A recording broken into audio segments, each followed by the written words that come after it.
ಸ್ವಲ್ಪ ನಾರಾಯಣಂ ನಿಖಿಲ ಪೂರ್ಣ ಗುಣೈಕದೇಹಂ ನಿರ್ದೋಷಮಪ್ಯತಮಪ್ಯಖಿಲೈಸ್ವಾಕ್ಯೈಃ ಅಸ್ಯೋದ್ಭವಾದಿದವಶೇಷ ವಿಶೇಷತೋಪಿ ವಂದ್ಯಂ ಸದಾ ಪ್ರಿಯತಮಂ ನಮ ಸನ್ನಮಾಮಿ. ಅಭ್ರಮಂ ಭಂಗರಹಿತಂ ಅಜಡಂ ವಿಮಲಂ ಸದಾ ಆನಂದತೀರ್ಥಮತುಳಂ ಭಜೆ ತಾಪತ್ರಯಾಪಹಂ. ಪೃಥ್ವೀಮಂಡಲಮಧ್ಯಸ್ಥಾಃ ಪೂರ್ಣಬೋಧಮತಾನುಗಾಃ ವೈಷ್ಣವಾಃ ವಿಷ್ಣುಹೃದಯಾಃ ತಾನ್ ನಮಸ್ತೆ ಗುರುರ್ಭುವ.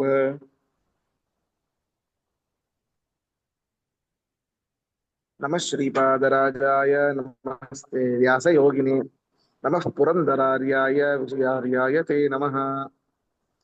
ಜಲಜ್ಯೇಷ್ಠನಿಭಾಕಾರಂ ಜಗದೀಶಪದಾಶ್ರಯಂ ಜಗತೀತಲವಿಖ್ಯಾತಂ ಜಗನ್ನಾಥಗುರುಂ ಭಜೆ. ತಪಸ್ವಾಧ್ಯಾಯಶ್ರೂಷಾ ಕೃಷ್ಣಪೂಜಾರತಂ ಮುನಿಂ ವಿಶ್ವೇಶಂ ಇಷ್ಟದಂ ವಂದೇ ಪರಿವ್ರಾಟ್ ಚಕ್ರವರ್ತಿನಂ.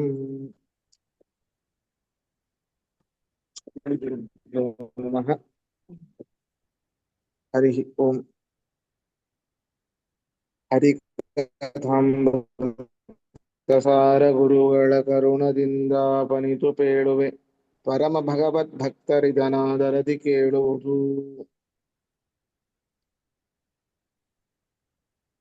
ನಿನ್ನೆ ಜಗನ್ನಾಥದಾಸರ ಜೀವನ ಚರಿತ್ರೆಯನ್ನ ನೋಡಿದ್ವಿ. ಗೋಪಾಲದಾಸರ ವಿಶೇಷವಾದ ಅನುಗ್ರಹದಿಂದಾಗಿ ಅವರು ಈ ಆಯಸ್ಸನ್ನ ಪಡೆದುಕೊಂಡು ಈ ಅದ್ಭುತವಾದ ಗ್ರಂಥ ರಚನೆಯನ್ನ ಮಾಡಿದ್ದಾರೆ. ಅದರ ಮೊದಲನೆಯ ಪದ್ಯ ಈ ಮಂಗಳಾಚರಣ ಸಂಧಿ ಎಲ್ಲರಿಗೂ ಬರುವಂಥದ್ದು. ಆದ್ದರಿಂದಾಗಿ ನಾವೇ ಎಲ್ಲರೂ ಕೂಡಿಸಿ ಎಲ್ಲರೂ ಒಟ್ಟಿಗೆನೆ ಮೊದಲನೆಯ ಪದ್ಯವನ್ನ ಹೇಳೋಣ. ಶ್ರೀರಮಣಿಕರ ಕಮಲ ಪೂಜಿತ ಚಾರು ಚರಣ ಸರೋಜ ಬ್ರಹ್ಮ ಸಮೀರವಾಣಿ ಫಣೀಂದ್ರ ಭವೇಂದ್ರ ಮುಖ ವಿನುತ ನೀರಜ ಭವಾಂಡೋದಯ ಸ್ಥಿತಿ ಕಾರಣನೆ ಕೈವಲ್ಯದಾಯಕ ನಾರಸಿಂಹನೆ ನಮಿಪೆ ಕರುಣಿ ಪುದಮಗೆ ಮಂಗಳವ. ಈ ಒಂದು ಪದ್ಯದಲ್ಲಿ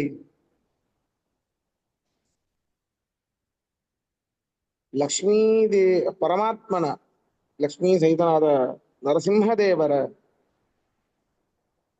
ಒಂದು ಪ್ರಾರ್ಥನೆಯನ್ನ ಮಾಡ್ತಾ ಇದ್ದಾರೆ, ಮಂಗಳಾಚರಣೆಯನ್ನ ಮಾಡ್ತಾ ಇದ್ದಾರೆ. ಗ್ರಂಥಾರಂಭ ಆಗಬೇಕು ಅಂತಂದ್ರೆ, ನಿರ್ವಿಘ್ನವಾಗಿ ಪರಿಸಮಾಪ್ತಿ ಆಗಬೇಕು ಅಂತಂದ್ರೆ ಮಂಗಳಾಚರಣೆ, ಪರಮಾತ್ಮನ ಸ್ಮರಣೆಯೇ ಮಂಗಳಾಚರಣೆ. ಅದನ್ನ ಸರ್ವ ವಿಘ್ನ ನಿವಾರಕನಾದ ನರಸಿಂಹದೇವರ ಸ್ತೋತ್ರವನ್ನು ಮಾಡ್ತಾ ಇದ್ದಾರೆ. ಏನು ಇದರ ಅರ್ಥ? ಅವನ ಪಾದ ಹೇಗಿದೆ ಅಂತಂದ್ರೆ, ಶ್ರೀರಮಣಿ ಕರ ಕಮಲ ಪೂಜಿತ ಚಾರುಚರಣ ಸರೋಜ ಬ್ರಹ್ಮ ಸಮೀರವಾಣಿ ಫಣೀಂದ್ರ ಭವೇಂದ್ರ ಮುಖ ವಿನೂತ.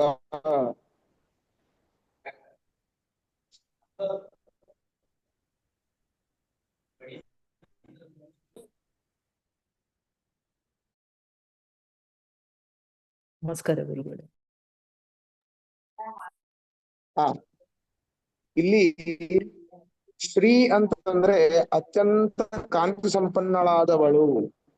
ರಮಣಿ, ಯಾರ ರಮಣಿ? ವಿಷ್ಣುವಿನ ರಮಣಿ ಲಕ್ಷ್ಮೀ ದೇವಿ. ಅಂತಹ ಲಕ್ಷ್ಮೀ ದೇವಿಯ ಕರಕಮಲ ಪೂಜಿತ, ಕರಕಮಲ, ಅವಳ ಕಮಲದಂತಹ ಕರಗಳಿಂದ ಪೂಜಿತವಾಗಿ ಅತ್ಯಂತ ಸುಂದರವಾಗಿ ಇರುವಂತಹ ಚರಣ ಸರೋಜ. ನೋಡಿ, ಲಕ್ಷ್ಮೀ ದೇವಿಯ ಕೈಗಳು ಕಮಲ, ಪರಮಾತ್ಮನ ಪಾದಗಳು ಕಮಲ.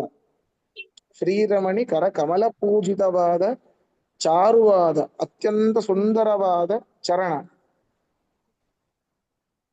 ಪರಮಾತ್ಮನದ್ದು. ಚರಣ ಅಷ್ಟೇ ಅಲ್ಲ, ಚಾರು ಚರಣ ಸರೋಜ, ಪಾದಗಳು ಕಮಲದಂತೆ ಇವೆ. ಆ ಸರೋಜವನ್ನ ಲಕ್ಷ್ಮೀ ದೇವಿಯ ಕಮಲದಂತಹ ಕೈಗಳಿಂದ ಪೂಜಿಸಲ್ಪಡುವಂತಹ ಅವನ ಪಾದ ಕಮಲಗಳನ್ನ ಯಾರ್ಯಾರು ಸ್ತೋತ್ರ ಮಾಡ್ತಾರೆ ಅಂತಂದ್ರೆ ಬ್ರಹ್ಮ, ಸಮೀರ, ವಾಣಿ, ಫಣೀಂದ್ರ, ವೀಂದ್ರ, ಭವೇಂದ್ರ. ಬ್ರಹ್ಮದೇವರು, ಬ್ರಹ್ಮ, ಸಮೀರ ವಾಯುದೇವರು, ವಾಣಿ ಅಂತ ಇಟ್ಕೊಂಡಾಗ ಇಲ್ಲಿ ಸರಸ್ವತಿ ಮತ್ತೆ ಭಾರತಿ ಇಬ್ಬರೂ ಕೂಡ ಇಟ್ಕೊಳ್ಬೇಕು.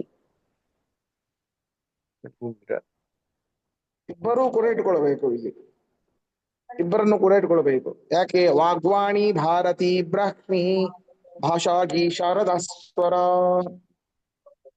ಅಂತ ಇಬ್ಬರಿಗೂ ಕೂಡ ವಾಣಿ ಅಂತ ಕರೀತಾರೆ. ಫಣೀಂದ್ರ ಅಂದ್ರೆ ಶೇಷದೇವರು, ವೀಂದ್ರ ಶೇಷದೇವರು, ಗರುಡ ದೇವರು, ದೊಡ್ಡದೇವರು, ಭವೇಂದ್ರ ಭವೇಂದ್ರ ರುದ್ರದೇವರು. ರುದ್ರದೇವರು. ಫಣಿರಾಜರ ಮ್ಯೂಟ್ ಮಾಡಿ. ಭವೇಂದ್ರ ರುದ್ರದೇವರು ಇವರೇ ಮೊದಲಾದ ಮುಖ ವಿನೂತ. ಇವರೇ ಮುಖ, ಇಲ್ಲಿ ಮುಖ ಶಬ್ದಕ್ಕೆ ಎರಡು ಅರ್ಥ. ಇವರೇ ಮೊದಲಾದ ಇಂದ್ರಾದಿ ದೇವತೆಗಳು ಅಂತ ಇಟ್ಕೊಳ್ಬೇಕು, ಅಥವಾ ಇವರ ಮುಖದಿಂದ ವಿಶೇಷವಾಗಿ ಸ್ತುತಿಸಲ್ಪಡುವಂಥದ್ದು ಯಾವುದು? ಪರಮಾತ್ಮನ ಪಾದ ಕಮಲಗಳು. ಪರಮಾತ್ಮ ಹೇಗಿದ್ದಾನೆ? ಯಾವುದಕ್ಕೆ ಕಾರಣ? ನೀರಜ ಭವಾಂಡ.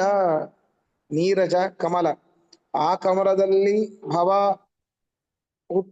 ಹುಟ್ಟಿದ್ದು ಅಂಡ ಯಾವುದು? ಬ್ರಹ್ಮಾಂಡ. ಆ ಬ್ರಹ್ಮಾಂಡಕ್ಕೆ ಉದಯ ಸ್ಥಿತಿ ಕಾರಣ. ಜನ್ಮಾದ್ಯಸ್ಯ ಯತಃ, ನಮ್ಮ ಬ್ರಹ್ಮಸೂತ್ರದಲ್ಲಿ ಬರುವಂತಹ ಎರಡನೇ ಸೂತ್ರ. ಯಾವ ಒಂದು ಸೃಷ್ಟಿಗೆ, ಬ್ರಹ್ಮಾಂಡಕ್ಕೆ ಸೃಷ್ಟಿ ಸ್ಥಿತಿ ಲಯ ಮೊದಲಾದವನ್ನು ಕೊಡ್ತಾನೋ, ಆದ್ರೆ ಇಲ್ಲಿ ನೋಡಿ ಭವಾಂಡ ಉದಯ ಸ್ಥಿತಿ ಬರೀ ಎರಡೇ ಒಂದು ಅವಸ್ಥೆಯನ್ನ ಹೇಳಿದ್ದಾರೆ. ಹಾಗಾದ್ರೆ ಲಯ ಇಲ್ವಾ? ಇದೆ. ಎಲ್ಲಿ ಅಂತಂದ್ರೆ ಭವಾಂಡ ಉದಯ ಸ್ಥಿತಿಗೆ ಕಾರಣನಾದವನು ಅಷ್ಟೇ ಅಲ್ಲ, ಕೈವಲ್ಯದಾಯಕ. ಕೈವಲ್ಯ ಅಂದ್ರೆ ಮೋಕ್ಷ ಅಂತ. ಮೋಕ್ಷ ಕೊಡಬೇಕು ಅಂತಾದ್ರೆ ಪ್ರಳಯ ಆಗ್ಲೇಬೇಕು. ಹಾಗಾದ್ರೆ ಲಯವನ್ನು ಕೂಡ ಇಟ್ಟುಕೊಂಡಾಗ ಆಯ್ತು. ಹಾಗಾದ್ರೆ ಸೃಷ್ಟಿ, ಸ್ಥಿತಿ, ಲಯ, ನಿಯಮನ, ಜ್ಞಾನ, ಅಜ್ಞಾನ, ಬಂಧ, ಮೋಕ್ಷ. ಕೈವಲ್ಯ ಅಂದ್ರೆ ಮೋಕ್ಷ, ಅದು ಹಿಡ್ಕೊಂಡಿದ್ದಾರೆ. ಆ ಕೊನೆಯ ಮೋಕ್ಷವನ್ನ ಕೊಡಬೇಕು ಅಂತಂದ್ರೆ ಈ ಮಧ್ಯದಲ್ಲಿ ಇರುವಂತದ್ದೆಲ್ಲವೂ ಕೂಡ ಆಗಿರ್ಬೇಕು.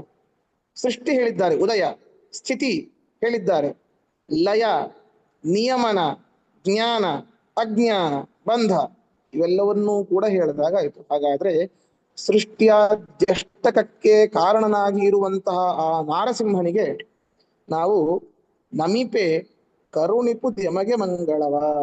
ನಾವು ಅಂತಹ ನರಸಿಂಹದೇವನಿಗೆ ನಮಸ್ಕಾರ ಮಾಡ್ತೇವೆ. ಆ ನರಸಿಂಹದೇವರು ನಮಗೆ ಮಂಗಳವನ್ನ ಕರುಣಿಸಲಿ ಅಂತ ಇದರಲ್ಲಿ ನರಸಿಂಹದೇವರ ಒಂದು ಸ್ಮರಣೆಯ ಮೂಲಕ ಈ ಒಂದು ಗ್ರಂಥದ ಮಂಗಳಾಚರಣೆಯನ್ನ ಮಾಡ್ತಾ ಇದ್ದಾರೆ. ಇದರಲ್ಲಿ ಪ್ರಶ್ನೆ ಇದ್ರೆ ಕೇಳಿ.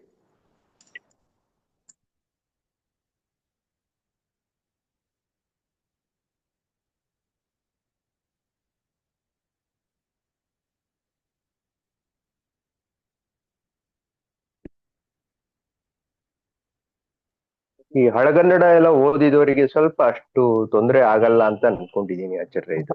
ಯಾಕೆಂದ್ರೆ ಸ್ವಲ್ಪ ಹಳಗನ್ನಡದ ತರ ಇದೆ. ನಾವೆಲ್ಲ ಹಳಗನ್ನಡ ಓದೋರು, ಆ ಅಕ್ಷರಗಳು ಬೇರೆ ಇದೆ ಅದರದ್ದು. ಹೌದು ಹೌದು ಹೌದು. ಹಾಗಾಗಿ ನಾವು ಕೆಲವರು ಓದಿಲ್ಲ. ಅಲ್ಲ ಅದೇ ಅಲ್ಲ, ನಾವು ಹಳಬರಿದ್ದೇವೆ ಆದ್ರೆ ಕನ್ನಡ ಓದಿಲ್ಲ, ಹಳೆಗನ್ನಡ ಅಷ್ಟೇ. ನೀವು ನೀವು ಹೇಳೋದು ಸಂಸ್ಕೃತ ಓದಿದ್ದೀರ ಆಚಾರ್ಯ, ನಾವು ಕನ್ನಡ ಹಳಗನ್ನಡ ಓದಿದ್ದೀವಿ. ಆ ಅಕ್ಷರ ಸ್ವಲ್ಪ ಬೇರೆ ಇದೆ, ರಾ ಚ ಅದೆಲ್ಲ ಬೇರೆ ಬೇರೆ ತರ ಇದೆ. ನಮಸ್ಕಾರ ಆಚಾರ್ಯ. ಹಾ ನಮಸ್ಕಾರ, ಹೇಳಿ.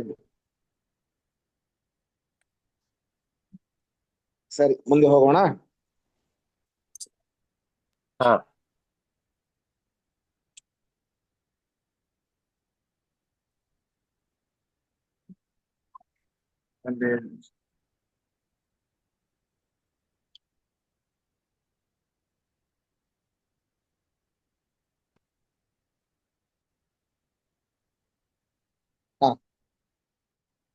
ಜಗದುದರನತಿ ವಿಮಲ ಗುಣರೂಪಗಳನಾಲೋಚನದಿ ಭಾರತ ನಿಗಮತತಿಗಳತಿಕ್ರಮಿಸಿ ಕ್ರಿಯಾ ವಿಶೇಷಗಳ ಬಗೆ ಬಗೆಯ ನೂತನವ ಕಾಣುತ್ತ ಮಿಗಿ ಹರುಷದಿಂ ಪೊಗಳಿ ಹಿಗ್ಗುವ ತ್ರಿಗುಣಮಾನಿ ಮಹಾಲಕುಮಿ ಸಂತೈಸಲನು ದಿನವು. ಹೇಗೆ ಪರಮಾತ್ಮನ ಸ್ಮರಣೆ ಮುಖ್ಯನೋ, ನಮ್ಮ ಮನಸ್ಸನ್ನ ಮನೋಭಿಮಾನಿಯಾದ ಮುಖ್ಯವಾಗಿ ಲಕ್ಷ್ಮೀದೇವಿ ಎಲ್ಲದಕ್ಕೂ ಅಭಿಮಾನಿ. ಅವಳಿಂದಲೇನೆ ಪರಮಾತ್ಮನಿಗೆ ಸಮರ್ಪಿತವಾದಾಗ ಅದು ಅತ್ಯಂತ ಫಲದಾಯಕವಾದದ್ದು. ಆದ್ದರಿಂದ ಈಗ ಲಕ್ಷ್ಮೀದೇವಿ ಒಂದು ಸ್ತೋತ್ರವನ್ನ ಮಾಡ್ತಾ ಇದ್ದಾರೆ. ಹೇಗಿದ್ದಾಳೆ ಲಕ್ಷ್ಮೀದೇವಿ? ಜಗದುದರ, ಯಾರು? ಅನಂತ ಕೋಟಿ ಬ್ರಹ್ಮಾಂಡ ನಾಯಕ. ಅನಂತ ಬ್ರಹ್ಮಾಂಡವನ್ನ ತನ್ನ ಉದರದಲ್ಲಿ ಅನಾಯಾಸವಾಗಿ ಲೀಲಾಜಾಲವಾಗಿ ಧರಿಸಿರುವಂತಹ ಏಕೈಕ ಪುರುಷ ಅದು ನಾರಾಯಣ. ಅವನ ಜಗದುದರನ ಅತಿ ವಿಮಲ ಗುಣರೂಪಗಳನಾಲೋಚನದಿ, ಅವನಲ್ಲಿ ಇರುವಂತಹ ನಿರ್ದುಷ್ಟವಾದ, ಆಚಾರ್ಯರು ಹೇಳ್ತಾರಲ್ಲ, ಉದರಂ ಚಿಂತಮೀಶಸ್ಯ ತನುತ್ವೇಪ್ಯಖಿಲಂಬರಂ. ಉಷಾ ಅವರೇ ಸ್ವಲ್ಪ ಮ್ಯೂಟ್ ಮಾಡಿ. ಉಷಾ ಅವರು ಸ್ತೋತ್ರ ಇರುತ್ತೆ. ಈಗ ಇಲ್ಲಿ ಅತಿ ವಿಮಲ ಗುಣ, ಅಂತಹ ಉದರನ, ಜಗದುದರನ ಅಲ್ಲಿ ಇರುವಂತಹ ಅತ್ಯಂತ ವಿಮಲವಾದ, ವಿಶಿಷ್ಟವಾದ, ಮಲರಹಿತವಾದ, ನಿರ್ದುಷ್ಟವಾದ, ಕಲ್ಯಾಣ ಗುಣಗಳಿಂದ ಪೂರ್ಣವಾದ ಅತಿ ವಿಮಲ ಗುಣರೂಪಗಳನ್ನು ಆಲೋಚನದಿ. ನಾವು ಮೊನ್ನೆ ಎಲ್ಲೋ ಹೇಳಿದ್ವಿ, ಲಕ್ಷ್ಮೀ ಜ್ಞಾನ ಹೇಗೆ ಅಂತಂದ್ರೆ ಸರ್ವತ್ರ ಅನಾಲೋಚನೇಪಿ ಸರ್ವ ವಿಷಯಕಂ ಜ್ಞಾನಂ ಲಕ್ಷ್ಮೀ ಜ್ಞಾನಂ. ಬೇರೆ ವಿಷಯದಲ್ಲಿ ನಾವು ಬೇರೆ ಕಡೆ ಅವಳು ಆಲೋಚನೆ ಮಾಡದೇನೆ ಎಲ್ಲವನ್ನೂ ವಿಷಯೀಕರಿಸುವಂತಹ ಜ್ಞಾನ ಲಕ್ಷ್ಮೀ ಜ್ಞಾನ. ಆದ್ರೆ ಪರಮಾತ್ಮನ ವಿಷಯದಲ್ಲಿ ಹಾಗಲ್ಲ. ಇಲ್ಲಿ ನೋಡಿ ಎಷ್ಟು ಅದ್ಭುತವಾಗಿ ಹೇಳ್ತಾ ಇದ್ದಾರೆ. ಆಲೋಚನದಿ, ಪರಮಾತ್ಮನ ವಿಷಯದಲ್ಲಿ ಇವಳು ಆಲೋಚನೆ ಮಾಡಿದಾಗ ಮಾತ್ರ ಹೊಸ ಹೊಸದಾದ ಗುಣಗಳು ಕಾಣಿಸುವಂತಹ, ನೋಡಲು ಯೋಗ್ಯಳಾದ ಏಕೈಕ ವ್ಯಕ್ತಿ ಅದು ಲಕ್ಷ್ಮಿ ಮಾತ್ರ. ಆದ್ರೆ ಆಲೋಚನೆ ಮಾಡಬೇಕು. ಈ ಒಂದು ವಿಷಯದಲ್ಲಿ ಆಲೋಚನದಿ ಭಾರತ ನಿಗಮ ತತಿಗಳ ತಿಕ್ರಮಿಸಿ ಕ್ರಿಯಾ ವಿಶೇಷಗಳ. ನೋಡ್ರಿ, ಭಾರತ ಅಂದ್ರೆ ಮಹಾಭಾರತ, ಅದು ವೇದವ್ಯಾಸ ರಚಿತವಾದದ್ದಾದ್ರಿಂದಾಗಿ ವೇದಕ್ಕೆ ಸಮಾನವಾದದ್ದು. ಇಲ್ಲಿ ಮೊದಲಿಗೆ ಭಾರತವನ್ನ ಹೇಳ್ತಾ ಇದ್ದಾರೆ.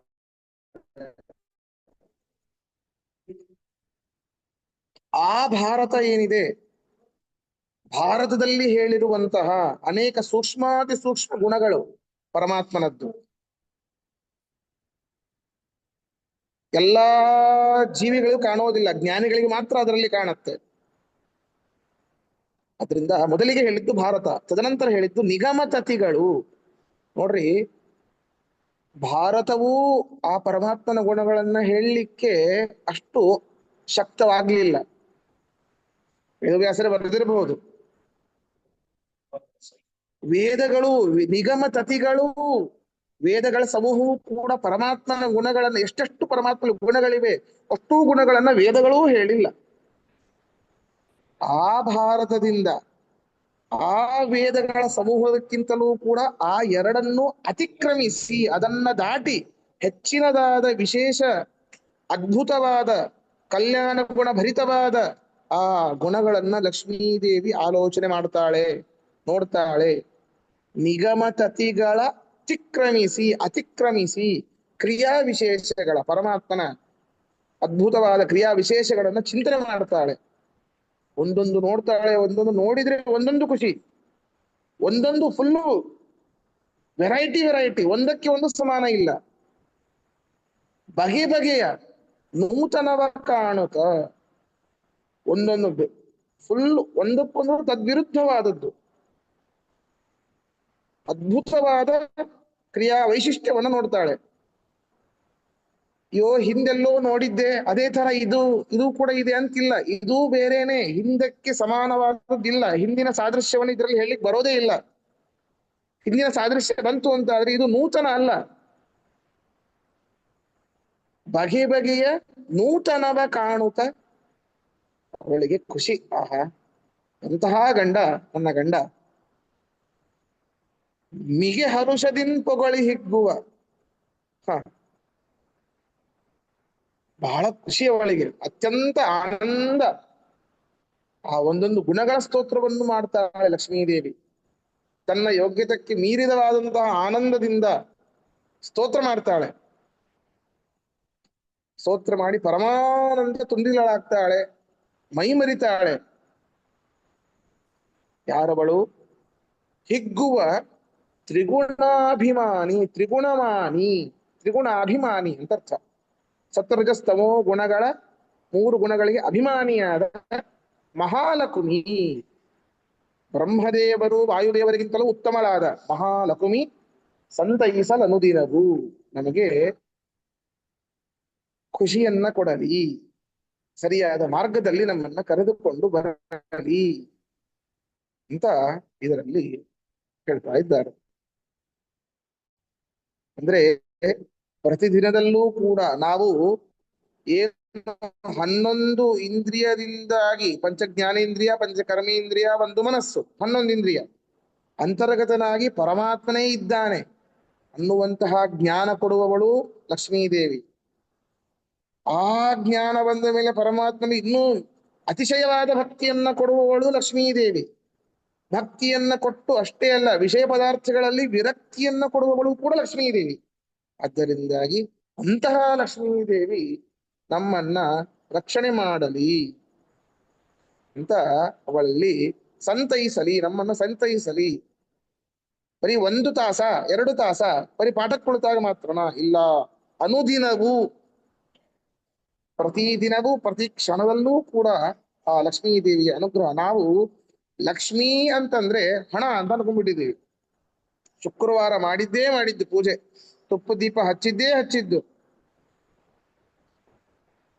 ಆ ಬೆಂಗಳೂರಲ್ಲಂತೂ ವರಮಹಾಲಕ್ಷ್ಮಿ ಪೂಜೆ, ಆಹಾ, ಕಂತು ನೋಟ್ ಇಟ್ಬಿಟ್ಟಿರ್ತಾರೆ. ಅದರಲ್ಲಿ ಇಲ್ಲ, ಲಕ್ಷ್ಮೀ ದೇವಿ ಇದ್ದಾಳೆ. ಅಷ್ಟು ಅವಳ ಸಾನ್ನಿಧ್ಯ ಅದರಲ್ಲಿ ಇಲ್ಲ. ವೇದದಲ್ಲಿ ಇದೆ, ಮಹಾಭಾರತದಲ್ಲಿ ಇದೆ. ಇನ್ ಕೆಲವೊಬ್ರು ಇದ್ದಾರೆ, ಶುಕ್ರವಾರದ ದಿನ ಬರೀ ಲಕ್ಷ್ಮಿ ಮಾತ್ರ ಪೂಜೆ, ನಾರಾಯಣನಿಗಿಲ್ಲ. ಬರೀ ಲಕ್ಷ್ಮಿ ಫೋಟೋಗ್ ಮಾತ್ರ ಗೆಜ್ಜಸ್ತ್ರ ಏರಿಸೋದು, ನಾರಾಯಣನಿಗಿಲ್ಲ. ಯಾಕೆ? ಶುಕ್ರವಾರ ಅಲ್ಲ. ಇಂಥ ಹಣೆ ಬರಹ.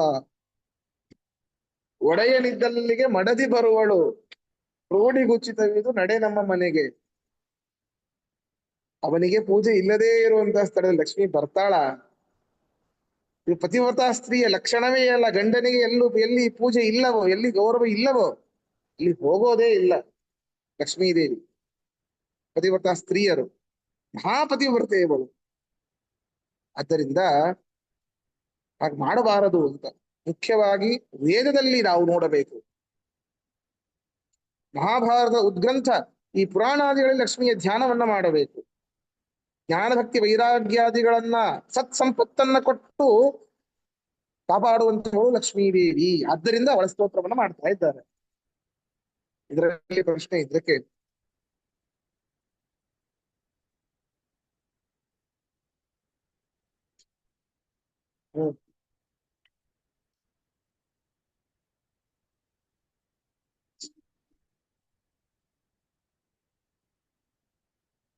ಸರಿ, ಹಾಗಾದ್ರೆ ಇವತ್ತಿಗೆ ಇಷ್ಟು ಸಾಕು. ನಾಳೆ